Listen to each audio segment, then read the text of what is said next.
We can video the whole session so people know what's going on. Because this is such a common problem I for think aerial people. And you doing that twice a day? Again, that's a great shoulder stabilizing exercise. What I found ridiculous is that you can do all these aerial movement, and I cannot do these simple, relatively simple. If you're struggling with it, then you know how much work you need to put in for your stabilizer.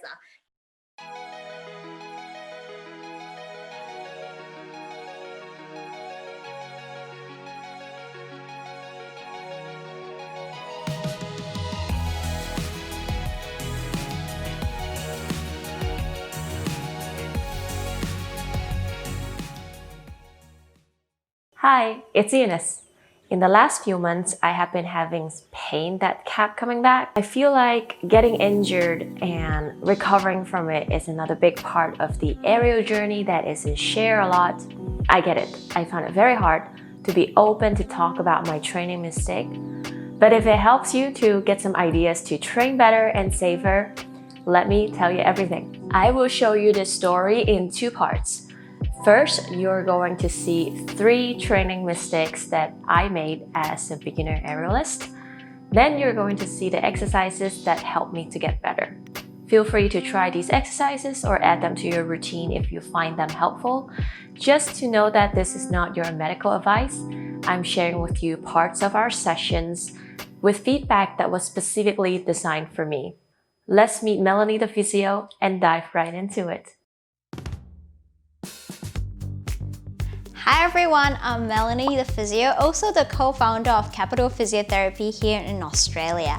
I've always been a dancer since young and I stopped dancing when I was 17, and since then I've always liked sort of flexibility, sort of more artsy related sports. So I do figure skating, I also do aerial yoga, and I like yoga. I've been a physio for 8 years, coming 9 years now, so I have a lot of experience treating common injuries that aerialists will get, mostly shoulders, hip, lower back as well because of the core control and the hip control and hip range issues.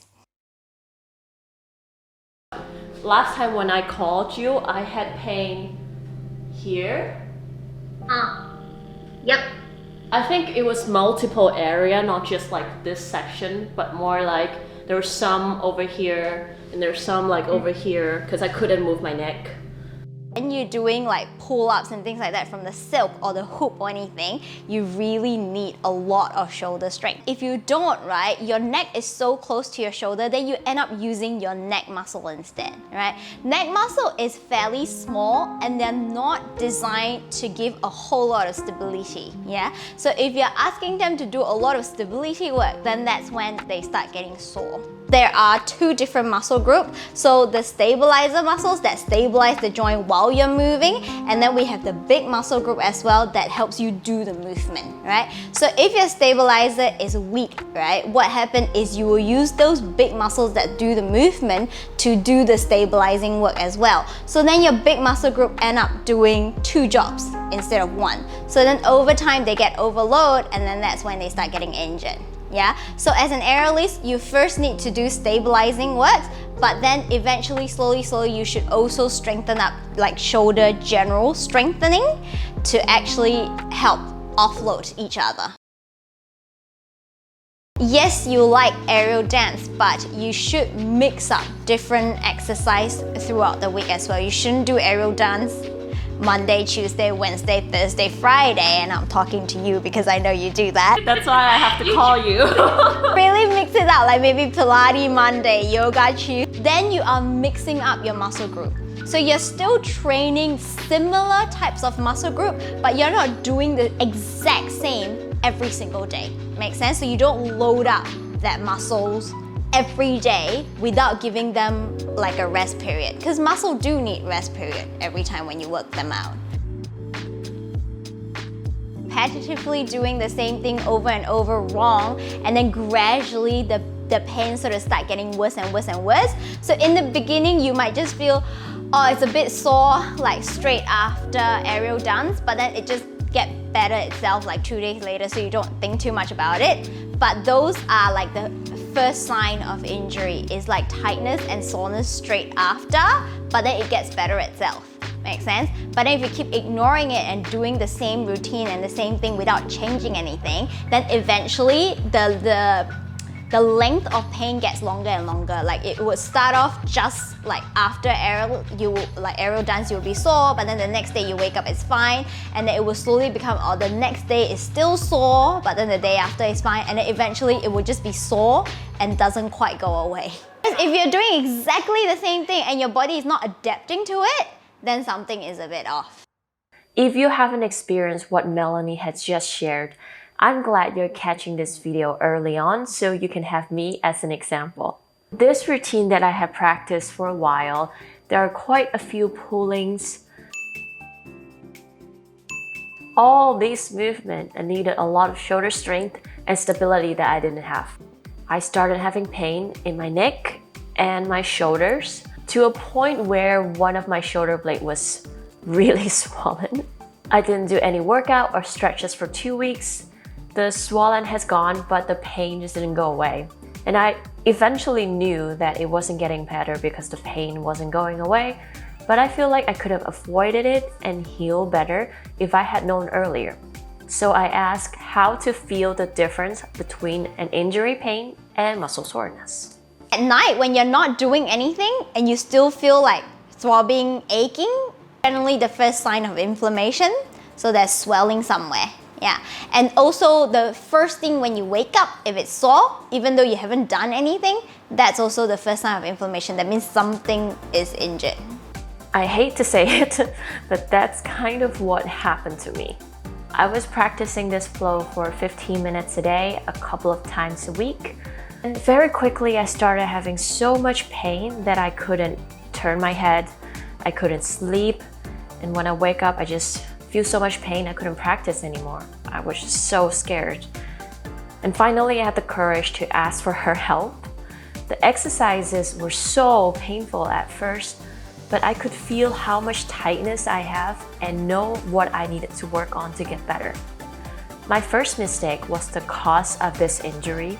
My second and third mistake made this injury last much longer and much more painful than it had to be. Every injury teaches me a little bit about my body and how to train better. If you're not sure how to warm up safely for aerial, come join us next week for a Getting Back to Aerial warm-up routine. How many exercises do we have today? Depends where you at now. This is the first exercise that you showed me the other time. I put my head on the foam roller, right? Yep. I am laying like this. My shoulder is stacking on top of my other shoulder. Correct. I'm going to press this to the ground. How far I can go now? Oh, not bad. Okay, give it another 2 weeks. I reckon you should be able to touch the floor easily. Push that down. How far can you go? Yeah, see, this side is much better than the other side. See how you're almost... Technically, you should really aim for the floor. Both sides should be on the floor. That's considered normal. To the rhythm of the violent breeze. Like I put it underneath my shoulder blades. Your leg is twisted, facing, yeah, like that. Yep, and then lift your bum off the floor. Yep, and then Like this. yeah, correct. And then roll your top shoulder over towards me a little bit more. Your Like top this. shoulder, yeah, there. Yep. Is that so? A little bit. Oh, good. You can progress to a spikier foam roller now then. See that? I think we have the strengthening exercise.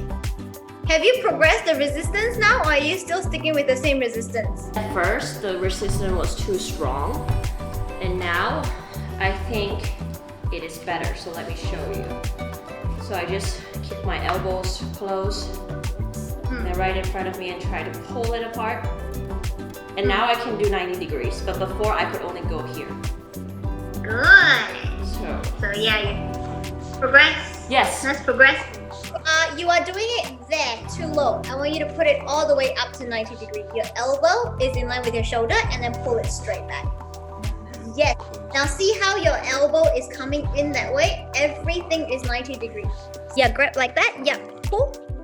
Now face the door, don't face me. So turn facing the door. Yeah, pull. Elbow higher, good. Now, all I want you to do is flip the wrist up that way. Like this. Yeah, more. Yeah, and then come back down, and then up again. Is it? Step on it. Way up. Up. And then slowly come back down again. And then up again. And then down. Make sure you're not arching your lower back, yeah? Your back is flat, so you don't do it like that. Tuck your hip a little bit more, use your core a little bit more. So, yes! Now go. Yeah, tuck your hip a bit more. Use your core, rib cage in. Rib cage is pulling down. If you haven't really worked on your stabilizers, try out these exercises and let me know which level you're at in the comment below. The last exercise that Melanie shared was even harder, but it was on the hammock. Yeah, and you just hold it for 30 seconds and then relax. And try to hold it for 30 seconds. That's a great shoulder stabilizing exercise. Keep everything nice and square. Don't use two hands, use one hand. Yeah.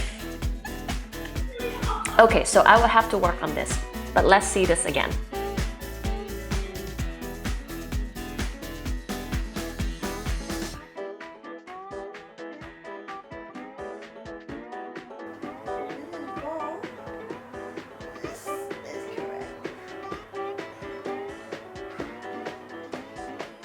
The biggest lesson that I learned from this experience is that there are two levels of therapy to grow an active body, which are recovery and maintenance. I will continue to do these exercises and adjust them as I progress. If you're looking for more resources for shoulders and neck pain, or even other parts of your body, Melanie has an awesome channel providing free physio resources to you. Be sure to subscribe to thank her for putting me back together and letting me share what I learned with you. Thank you for watching, and I will see you in the 2021 warm-up next week.